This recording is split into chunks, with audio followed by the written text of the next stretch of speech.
Welcome to Between Two Pastries. This is Nicole. Hey everyone, it's Annie.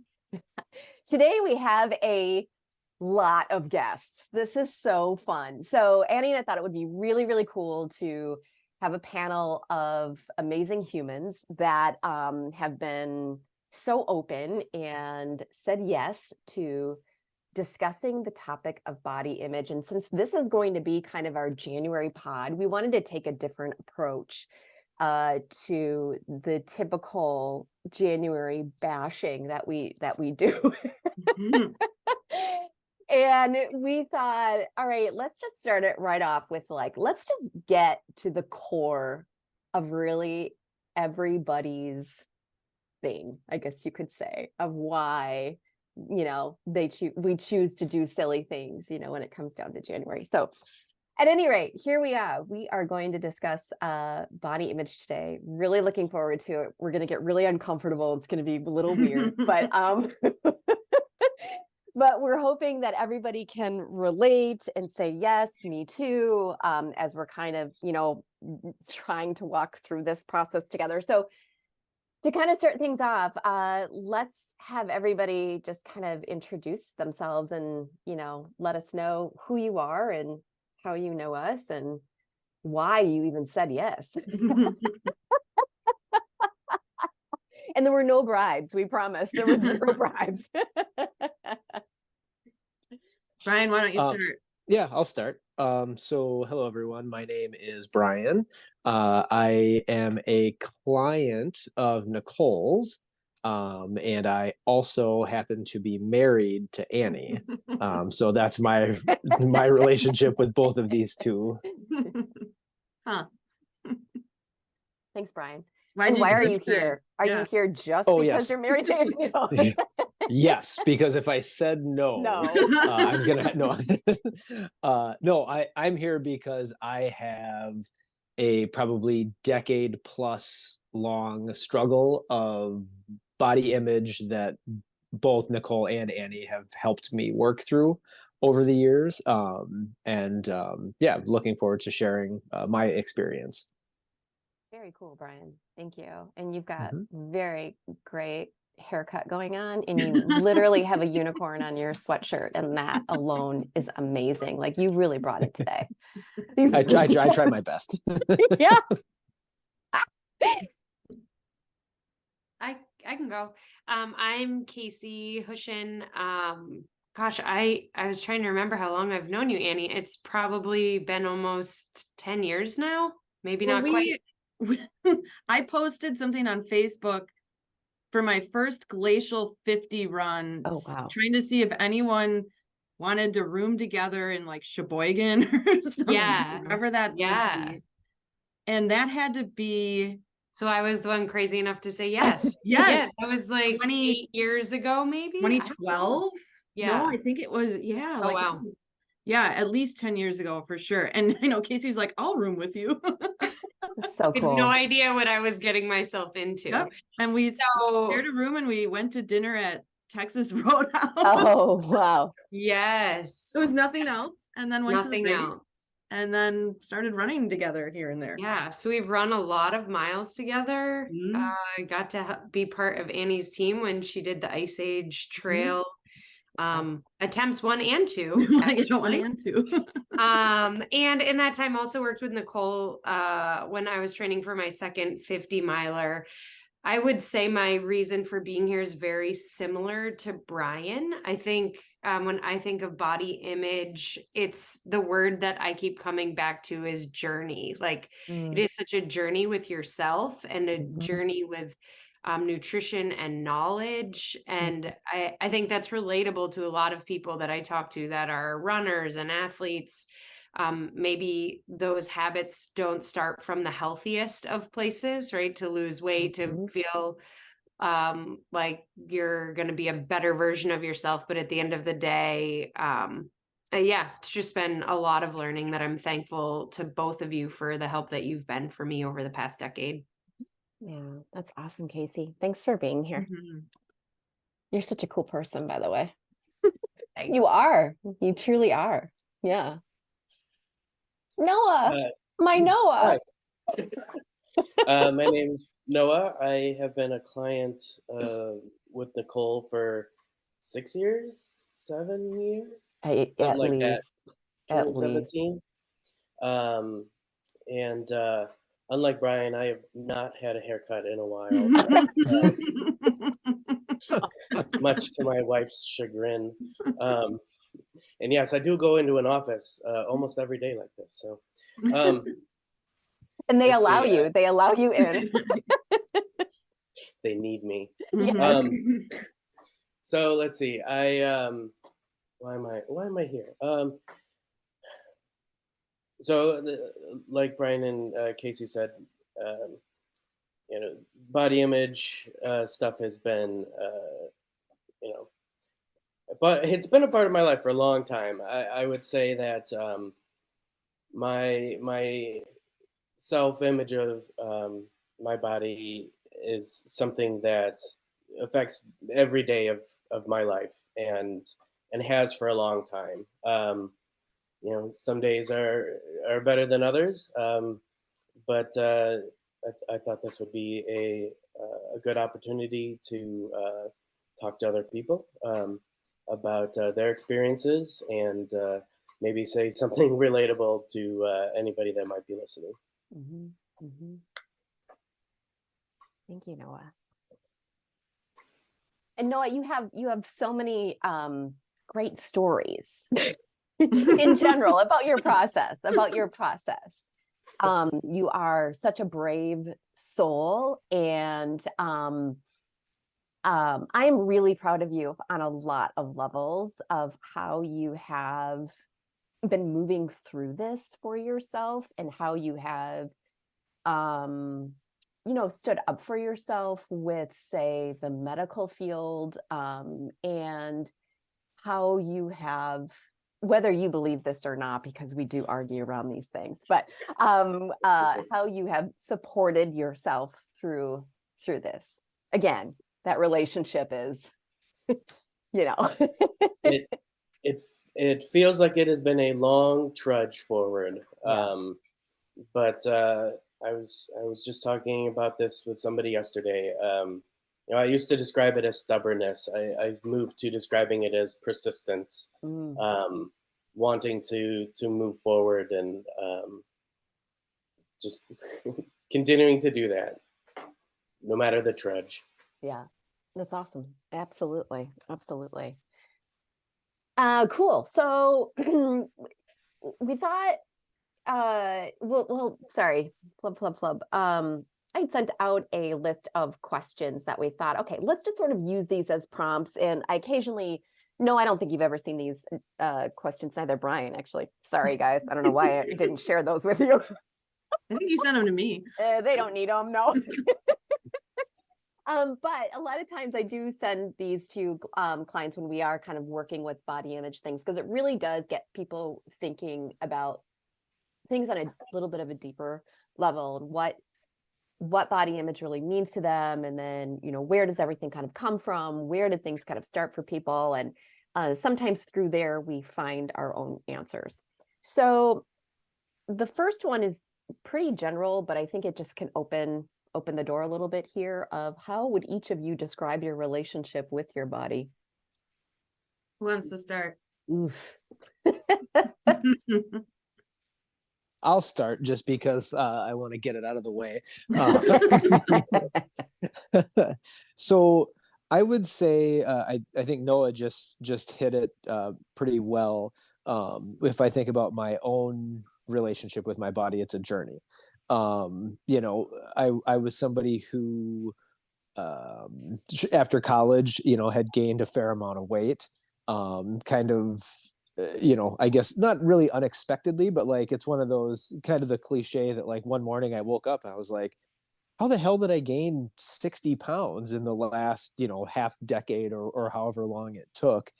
And so that was kind of like the eye opening. And then you partake in all sorts of healthy and unhealthy ways to try and lose that weight. And I was able to lose some weight, and that unfortunately has a tendency to then spur a need to lose additional weight. And it's the, you know, the classic, oh, if I could just lose 5 more pounds, if I could just lose 10 more pounds, then everything would be great. And you kind of continue losing and continue losing and continue losing. And I got to a point, you know, where both Nicole and Annie had kind of said, you know, you've maybe swung a little bit too far. Which, truth be told, was hard for me to hear, because I was just getting to the point where I felt like, okay, this is where I want to be. And now the people that, you know, are experts in this field, and the people that I'm paying, well, Nicole, obviously I was paying, to help work on this, and told me that I had gone too far. And like, it was a struggle to kind of put all that together and to accept that like, okay, maybe I liked the way that I looked, but it was also negatively impacting my running and just the way that I felt on a day-to-day basis and stuff like that. So, you know, you kind of put your faith in your practitioners, and you say, okay, if that's what you think, if I am unhealthy, you know, then I need to correct now back the other direction. And so, you know, you gain a little bit of weight, and after you have gained weight and lost weight, gaining weight back feels extremely uncomfortable. And, you know, this has been over the last, you know, 4 or 5 years.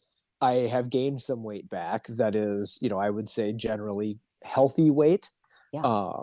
And it's a struggle, because the one half of your brain knows that, like, okay, like my running has gotten better, my endurance has gotten better, I'm more muscular, all of these sorts of things. Mood. But then yeah, my mood is Yeah, better. mood.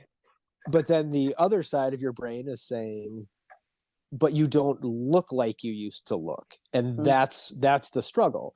And that honestly is why I continue to work with Nicole, and I continue to have these conversations that, you know, over dinner with my wife and things like that, because it's not easy. It's not easy to accept what you know is true, but doesn't feel good.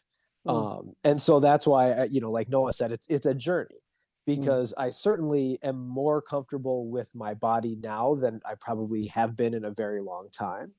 But I'm also not fully comfortable with my body, if that makes sense. So it's still kind of a work in progress. You want to say something, Annie? Otherwise, No, I was just going to say thanks for sharing all of that, Brian.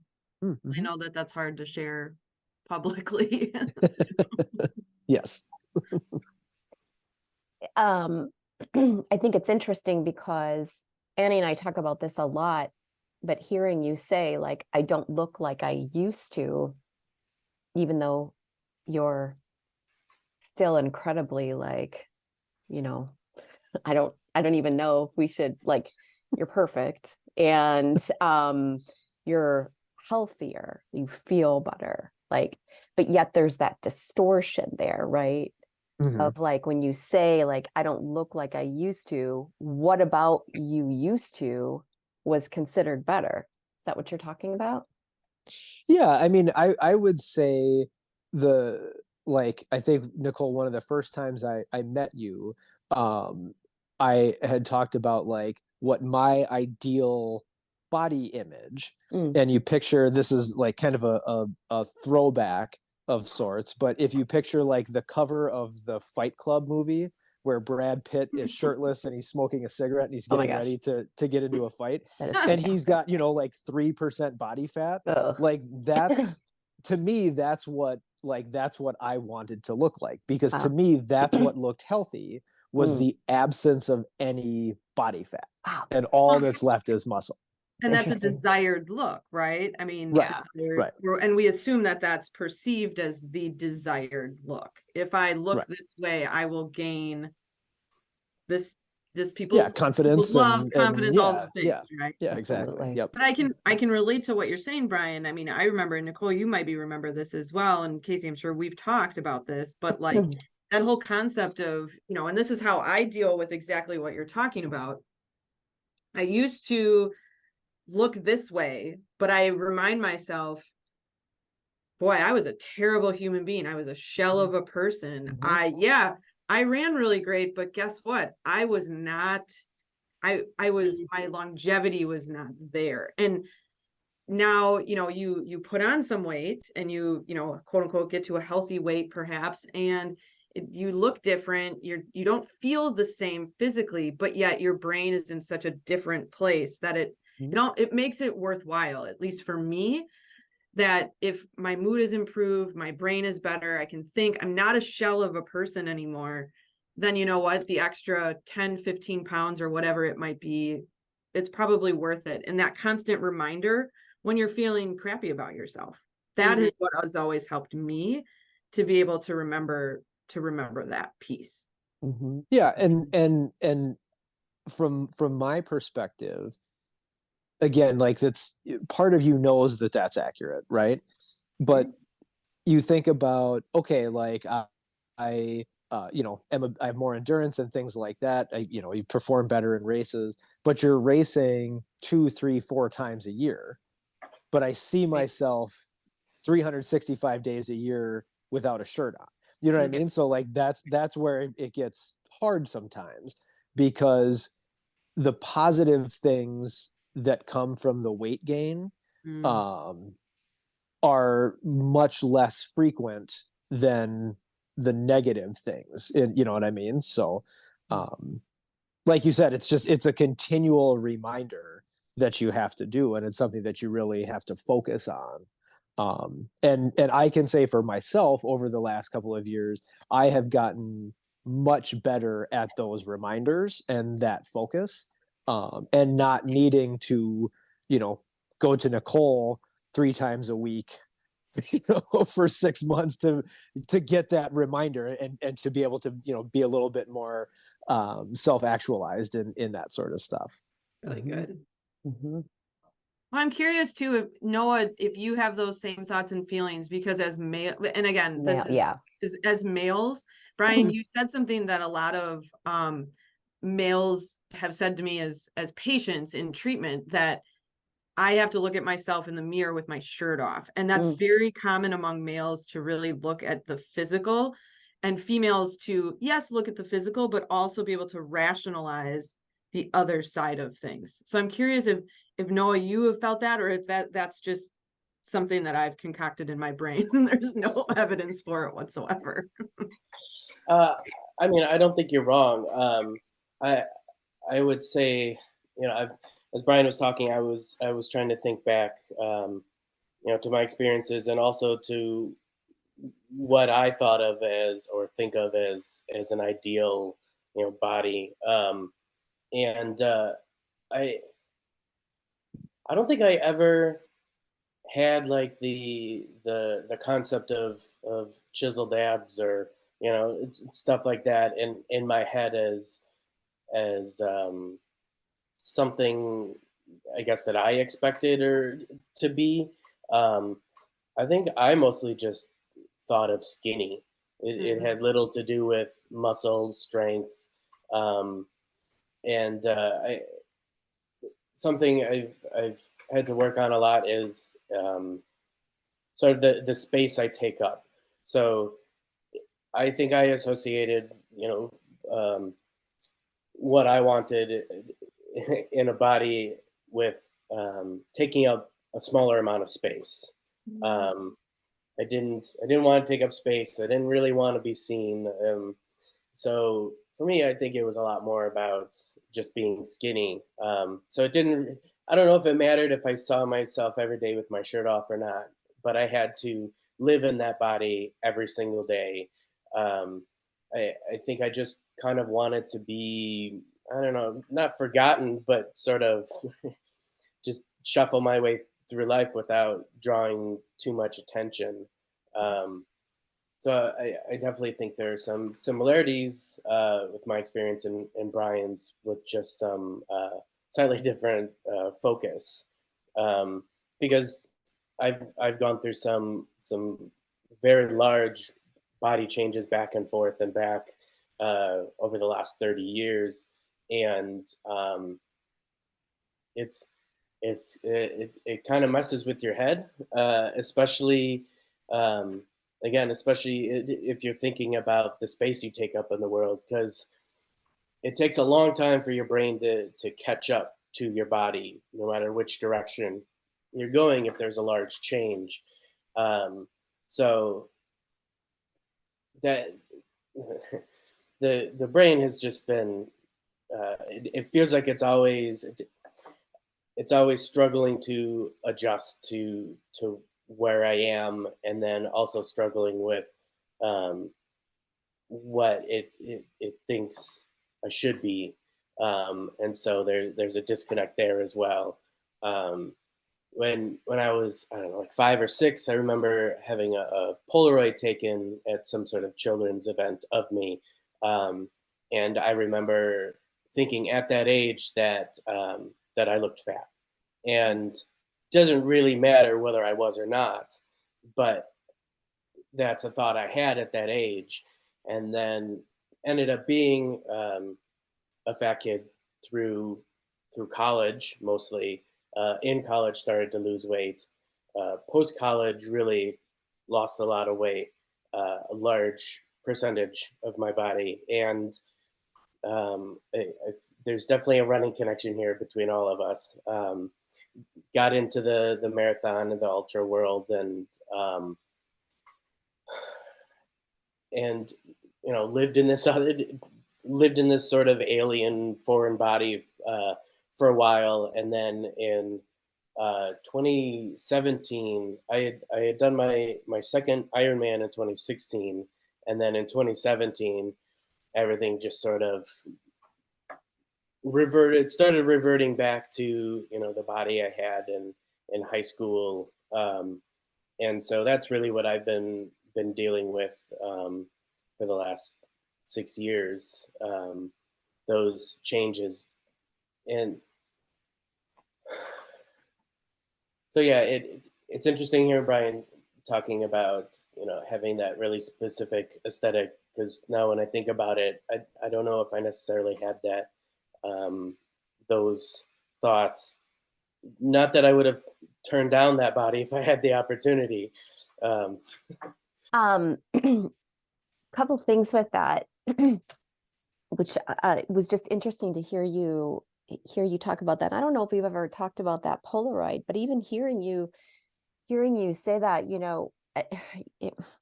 as kids I don't know, we just absorb kind of everything, and that's when our like core belief system kind of even comes into play. And so, when you're sort of seeing an image of yourself and you're already like saying, I am fat, it's almost like you're just accepting and like manifesting, you know what I'm saying? Like Becomes that an identity. this is my identity. This is just what I do, and or who I am, right? Like it's a part of you, and sometimes then behavior can follow suit. I'm not saying that happened. I'm just saying that it's a curious, concept. The other thing I had, sorry, do you have any comments on that, Noah?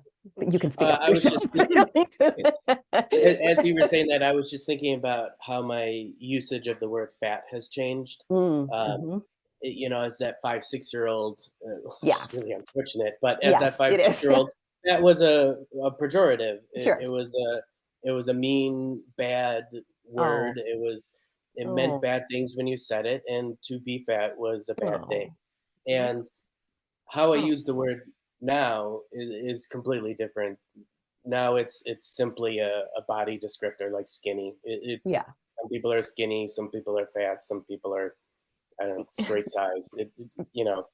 So the word doesn't hold the power for me that it used to, and hopefully anybody listening isn't offended when I use the word fat, because Mm. it's a pretty straightforward word to me now, and I actually wish that it would be used more often by people and in media and on TV and stuff like that, because Mhm. it's too often used as a bad word. But Yeah. as you were talking, I was just thinking about the difference between, because I sort of used two definitions of the word, and I was talking about how I thought as a kid and how I'm talking now.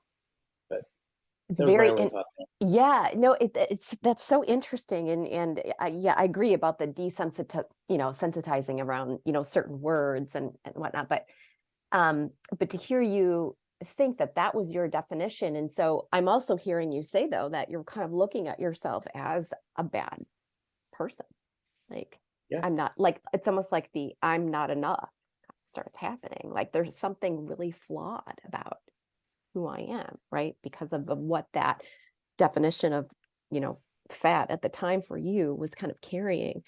And then it's interesting because, you know, you had already mentioned too earlier in what you were kind of describing about taking up space, and you and I have worked a lot on that whole idea of even, and when we talk about taking up space, we're talking about it on an energetic level, not necessarily a physical level, right? It's just, and it can be a physical level. We can be as big energetically or physically as we desire, if that is where we just want to be, where we want to live. We have a right to whatever that is for us. So it's interesting when you're like, I want to take up as little space as possible. Again, I'm sort of talking outside of, not necessarily pinpointing it to you, but when I hear people kind of say that, Annie, you might see this in other people too. I think of like, you know, the anorexic eating disorder. And I know I could speak from my personal experience with that of, I want to be as small as possible so I cannot get hurt, so I can be safe, so I am not seen, so I don't cause a problem, so I don't get yelled at, so people Yeah, don't hate we're me. matching the physical to our emotional. Totally. So, you know, I'm just sort of saying that, like, what is being small kind of mean to you, Noah, right? So, you know, looking at it on that end, and then also seeing that there is a part of you, like you were talking about, and you know, when we were talking before in regards to like your process, and even like when you know, lost your weight in the running world, and I mean, you were pretty restrictive, and you know, like, yes, right, that wasn't a happy place in regards to, Not yeah, most of the time. right. um but then you said, you know, things started to shift for you, and that's where I'm kind of wondering, like, there comes a time in our lives where we're like, we realize like we're not really in alignment anymore, like something is off, something's off, something's just not quite right. Yes, of course, because we're not in alignment, where I feel like you know, there's that place inside of you that we talk about a lot. Yes. we have a lot of jokes, between Noah and I. But anyway, there's that place that is kind of like, I don't want to be small anymore, but it's not your size, it's your soul, you know, it's your spirit, it's all the amazing stuff that you pack so like brown sugar. When it says packed brown sugar, you make sure it is so packed. You have so much amazingness inside of you. It is so beautiful to see, but I'd like for you to like throw it out there. But anyway, what I'm saying is that I think a lot of people have that, where they're like, oh gosh, there's these uncomfortable places, but why is that? It's because we're not letting ourselves shine. But we don't know how to do that and feel safe. We don't know how to do that and, you know, not get hurt, right? It's all about not getting hurt on some levels. So anyway, not trying to go on a tangent or whatever. Casey, what about you? Gosh, I feel like my story is kind of a mix of both Brian and Noah's. I would say if I was going to describe my relationship with my body, I think it's changed a lot over time. I think the first word I would use is like, it was something to be controlled.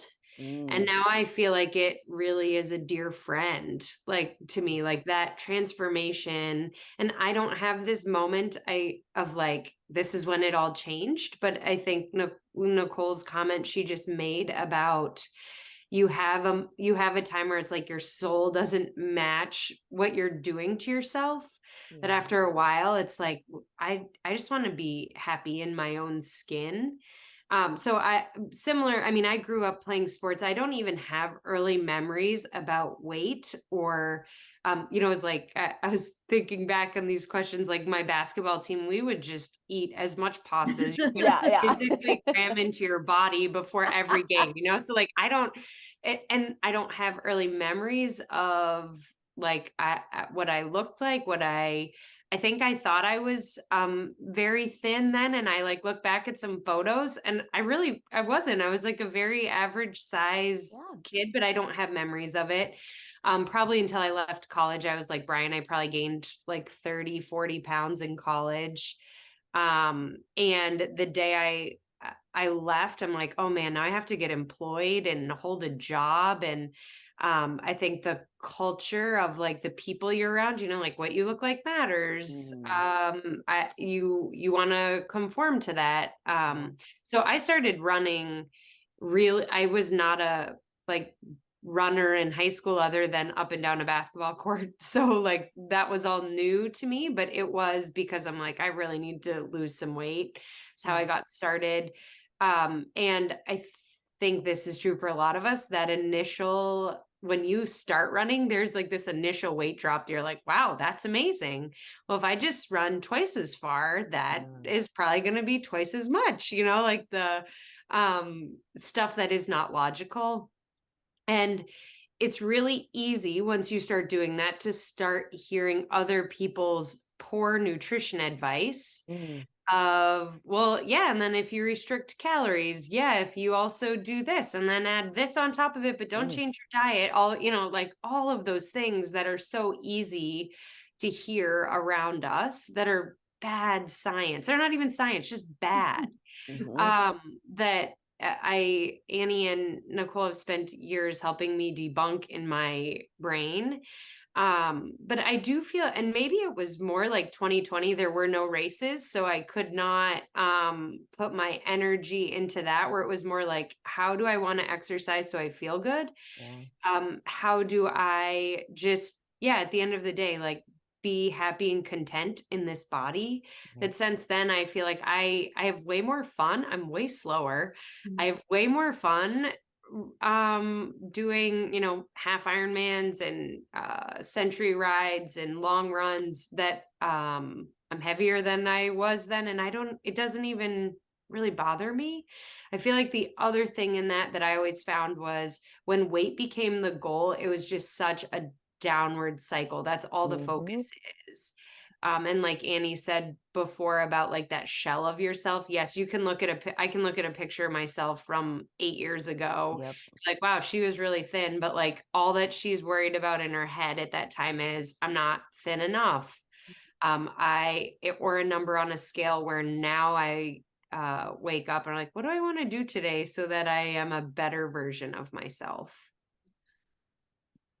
It's such a good perspective. And I totally relate. You see that picture and it's, you were a shell of yourself. And like you said, all I could think about was the weight I was. And I remember there's a picture that I can think of that's actually on my parents' mantle, that when I see it, I think to myself, I didn't eat anything that day. Yeah. Oh gosh. You know what I mean? Where I didn't feel for that, what I did there. And there's a big smile on it, but you're a shell of a person, and it's, no one else sees that. Everyone, and like you talked about, you get this terrible advice from people or whatever's on social media, or especially in the running community. I mean, it's awful, the things you hear and see, and probably, certainly other sports as well, but it's, the truth. And it's really hard to rationalize that when people are saying, you look so great, or this, or eat this, or not that.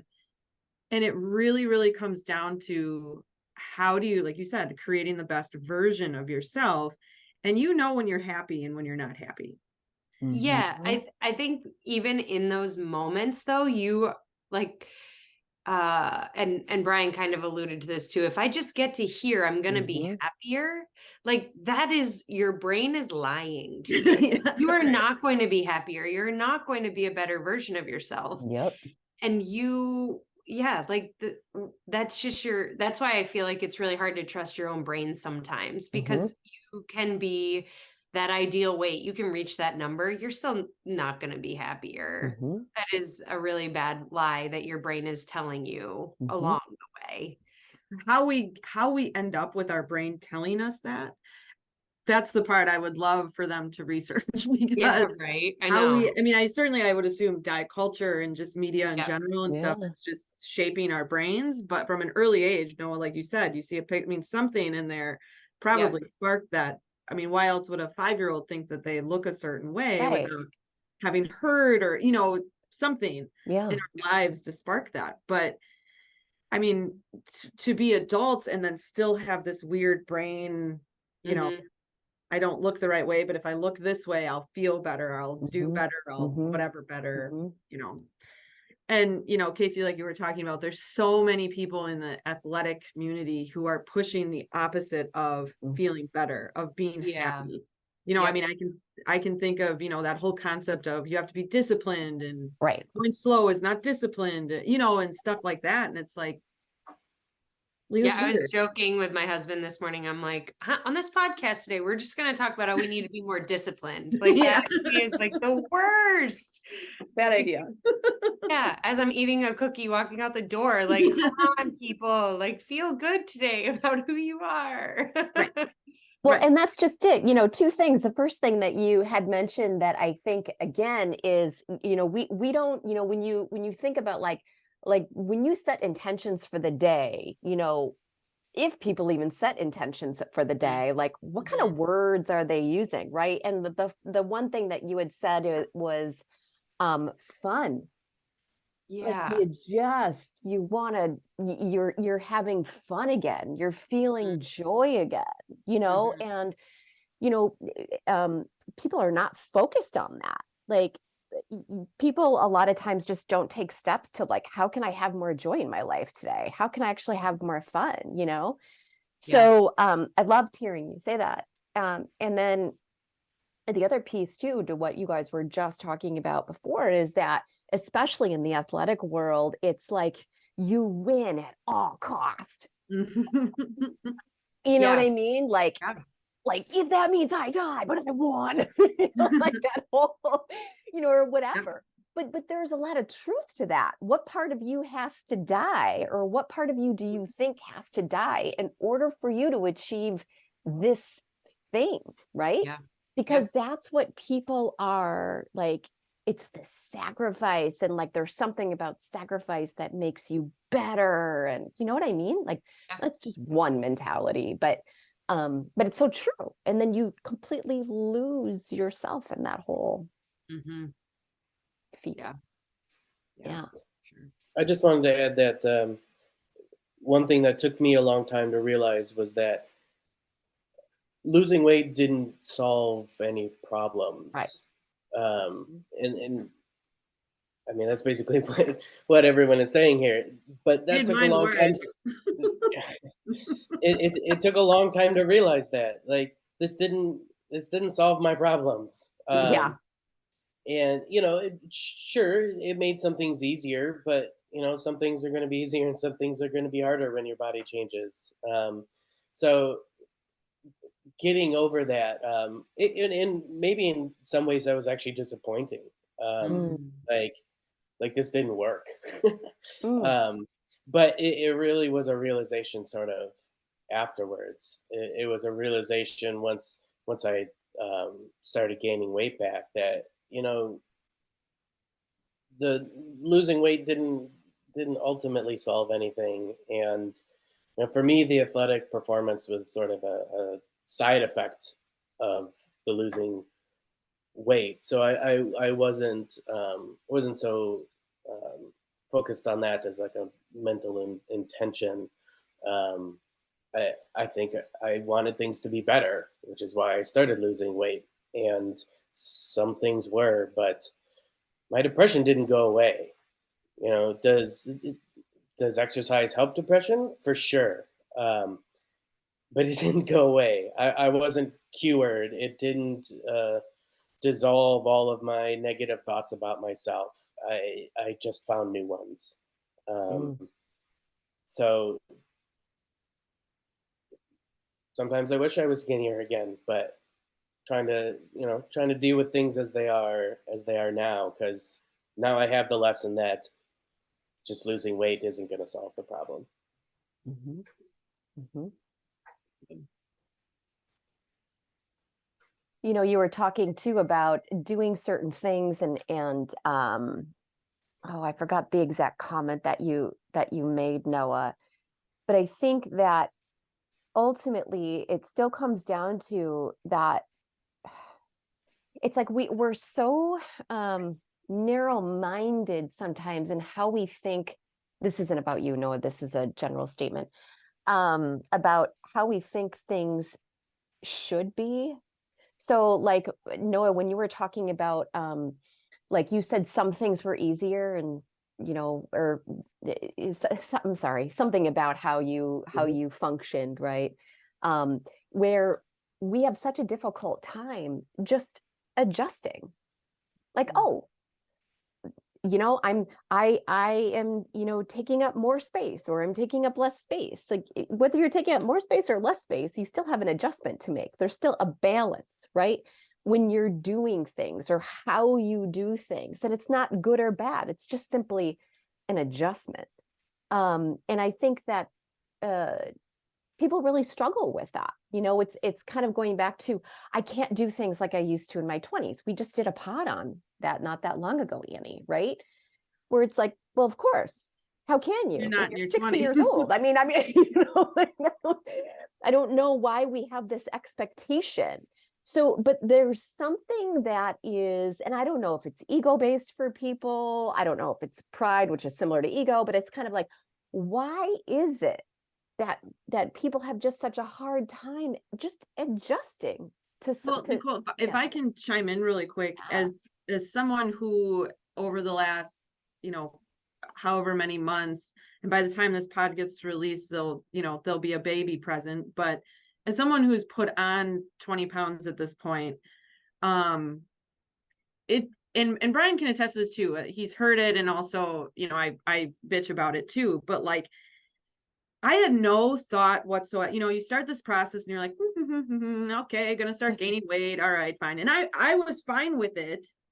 And then people come up to you and it's, well, I gained 80 pounds. I gained 50. Oh, my friend gained all this. And oh, but you look too small. And now you look too big. And and it's like, I didn't ask anyone about my appearance. I didn't ask for anyone to talk about like, I'm not like, you just kind of, there came moments where you're just like in shock that people bring this up to you without you saying like, well, what do you think about my weight or this weight? And I don't know if I've talked about this before, but it puts you kind of between a rock and a hard place in the sense of like, am I okay? Am I not? Like you start to question Yes. yourself. And as a professional who works with people every day on body image and you know, takes pride in where their body is at whatever stage, it was almost as if people put you in this lock of this is what you should feel. Yes.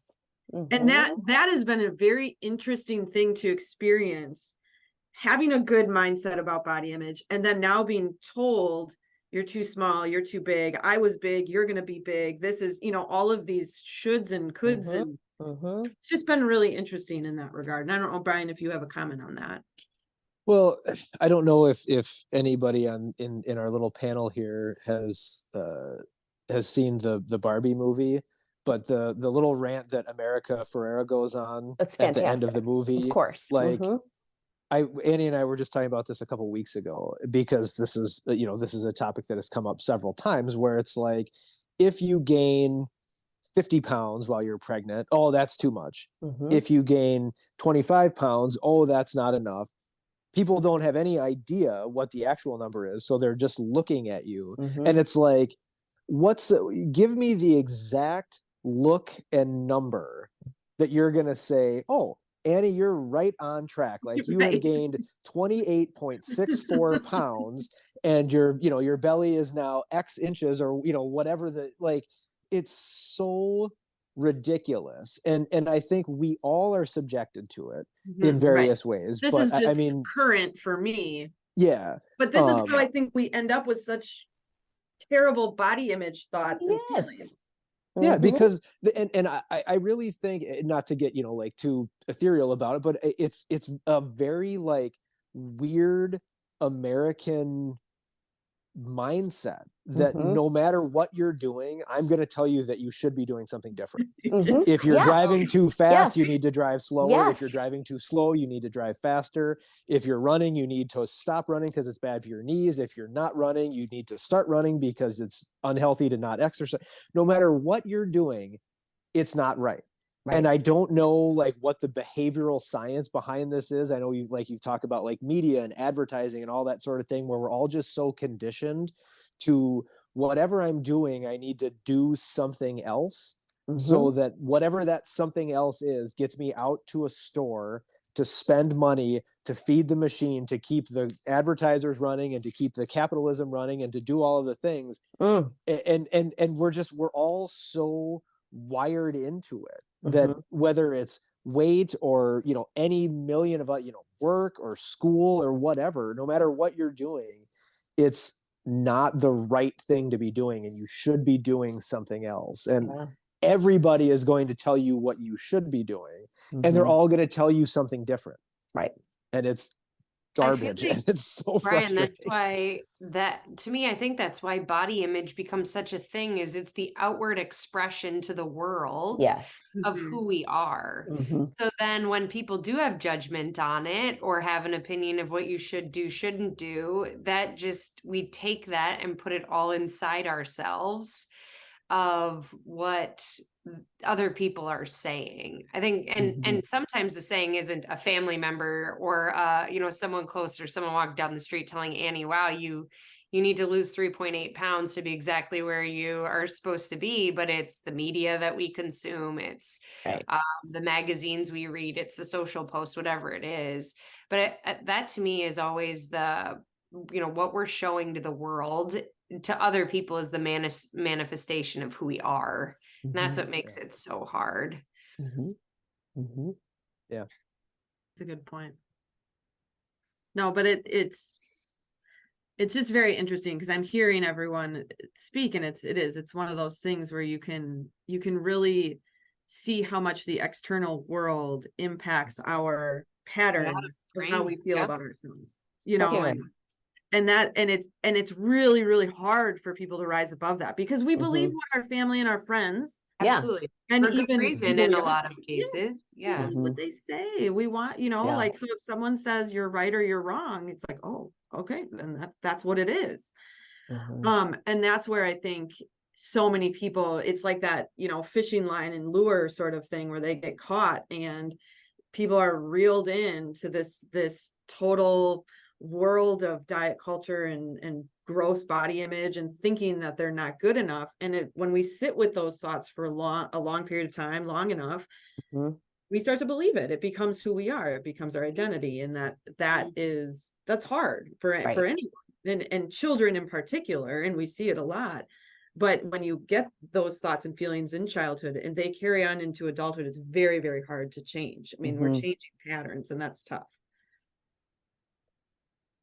So just to respect time, because of what we said, and for those of us that are working today, this has been awesome, by the way. And I thought that I'd be really curious. I mean, there's so many of these other questions. I feel like this could go on for at least another hour. This has been so incredible. But I'm wondering if each of you could take the question of, and I might combine a little bit here, but if your body could talk to you as your best friend right now, what would it say? I'm not going first on this one. Oh gosh, I need a minute. Noah, we're nominating you. Yeah, nose goes. Oh, I don't know. Maybe lay off, dude. Yeah, we sometimes I feel like my body and I are maybe more like roommates than best friends. Cool. Trying to cohabitate, exist together, both pay the rent. It, this is a hard one because I I'm not always I'm not very kind to my body, and I'm uh, I struggle to even be objective about this. it really feels like a blind spot. I know it's there. I know the blind spot is there. I just, you know, I feel like I could say the things like my body just wants me to respect it and know that it's here and it supports me and stuff like that. But it's just that's just so disconnected from my reality that I can say the words, but it's really hard to accept that as a truth. So it almost feels dishonest saying it. Mm. But I I think what has worked the best for me with my relationship is, like I said, at this point, to maybe think of it more as a roommate than a best friend. We don't always have to get along, but we have to cohabitate and we Mhm. have to survive together. Mm. A good analogy. I like that. Mhm. Mhm. I think mine would maybe say kind of in the same vein. Mine would say something like, "I've got this." Like Mm. my body is doing what it should be doing, Mhm. and it just needs me, my brain, however you want to look at it, to stay the hell out of the way. Yes. Well I mean, said. like honestly, that's what it is, right? Like Mhm. everything is functioning how it should be functioning, and it's just my own insecurity and fear and things like that are leading me to try and manipulate it and to try and force it to do things it doesn't want to do. Yep. So yeah, I think that would be probably mine. Awesome. Yeah, I was gonna say thanks for letting me do my thing, like giving it Mhm. space to do what it's supposed to do, not what I want to like force it into doing. Mhm. It's a tough question Yeah, Yeah. that is Yeah. hard. because I don't think we think of it that way. You know what I mean? We don't relate to our bodies in that way because we're not conditioned to, right? So it Hmm. becomes a really challenging question. Mhm. Mhm. Yeah. We don't have to answer that, do we, Nicole? You guys just get to ask the questions. You know, We're off the hook on that one.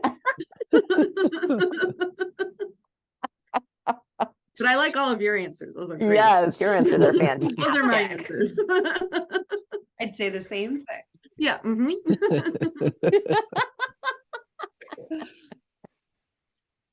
Wow, yeah, I know it's a really, really, really hard one. I think, gosh, I think my body and I have been through a lot together, a lot.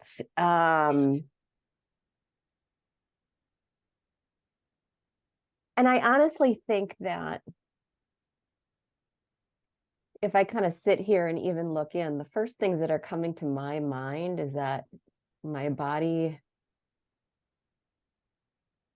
is saying like, you haven't always been the nicest to me.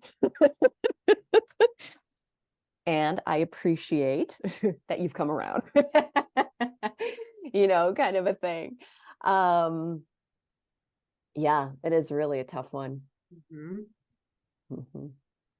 It's almost like you start to feel when you're asked that question, you start to there's like a level of guilt you kind of start to feel, because Yeah, perhaps absolutely. there's been some body abuse and stuff like that. And so you really want to say, I'm sorry, or, Mhm.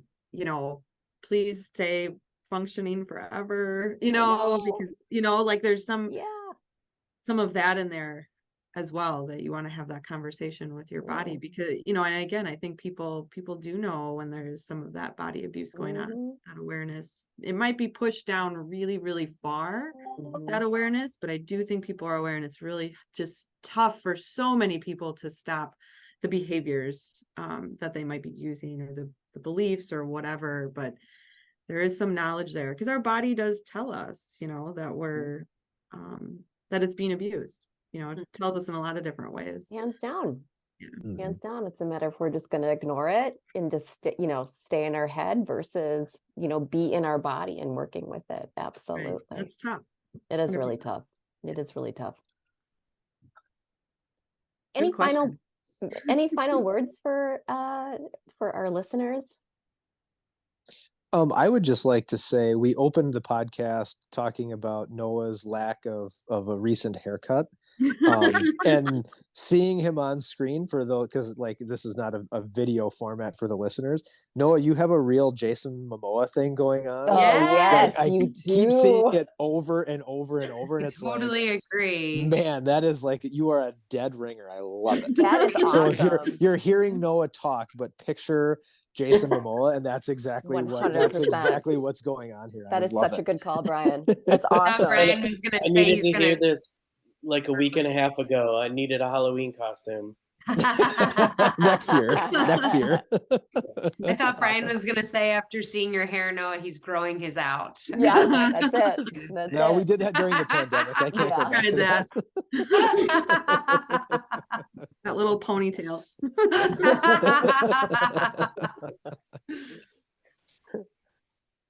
Any other thoughts? Yeah.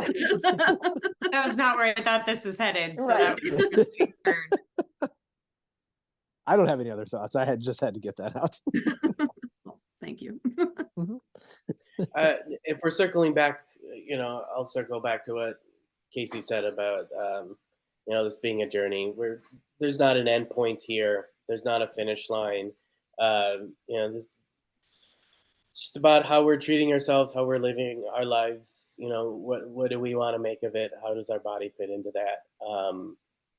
I have so much more work to do. Can't say I'm looking forward to all of it, but I'm hoping to get to a point where I just want to be okay, and that's what I'm moving towards, and trudging a little closer every day. That's awesome. Baby steps. All I was gonna say is thanks to Nicole and Annie. I feel like you guys have been such important voices for me on this. And I love I just always come back to a lot of things that I've learned from you, and just how much more important our bodies are than a number on a scale, or what someone else thinks when we're walking down the street. Like, we're worth more than that. So I appreciate your approach, and all the things that I've learned from you.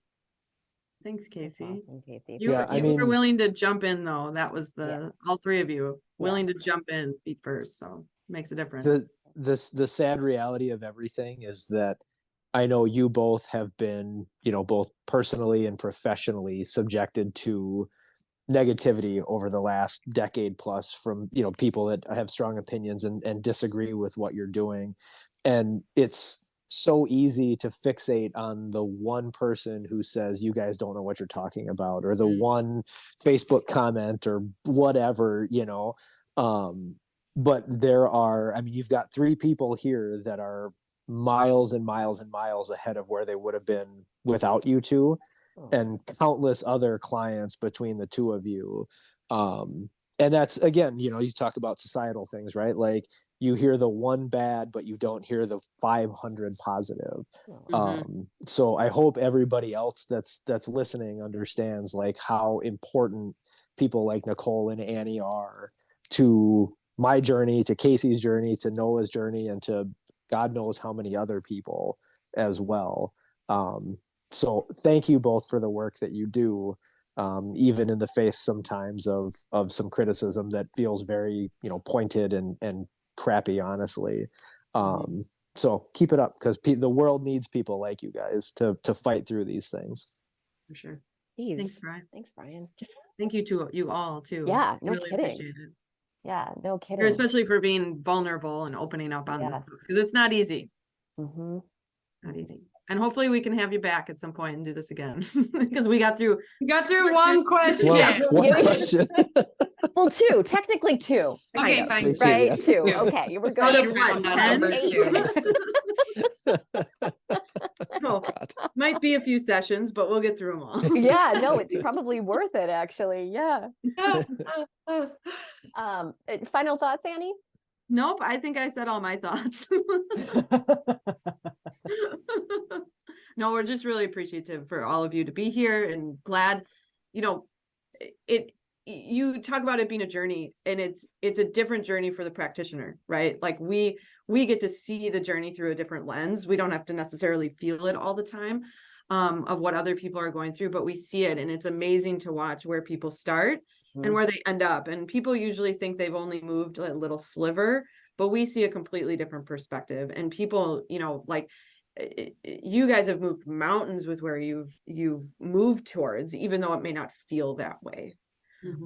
So and you see it through comments that might be made or not made anymore. You see it through you know, shoulder position, that confidence level, speech, you know, all of these things where we see these things happening and change happening. So it really, really is a journey.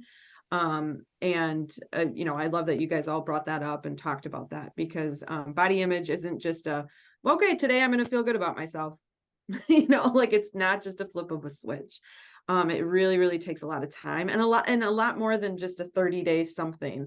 It takes a lot of time, and doesn't always necessarily heal itself. It oftentimes remains an open wound, and sometimes there's salt that goes on the wound, and sometimes it's bandaged and with a pretty bow, and we're feeling really great. And it just kind of varies depending on what kind of space we're in. So I appreciate that conversation about being a journey.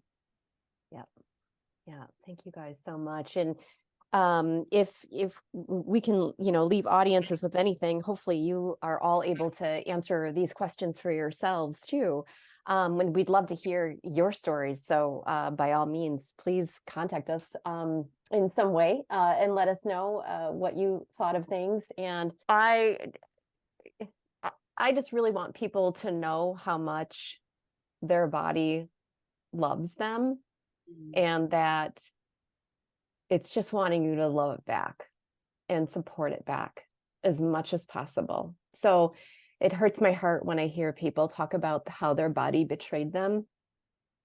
And to me, it's like your body's always there for you, always there for you, always there to support you. And if it has something to say and you don't like it, sometimes you just got to listen in to what that is trying to tell you. Whether it's slow down, pay attention to something, nurture it more, give it a break.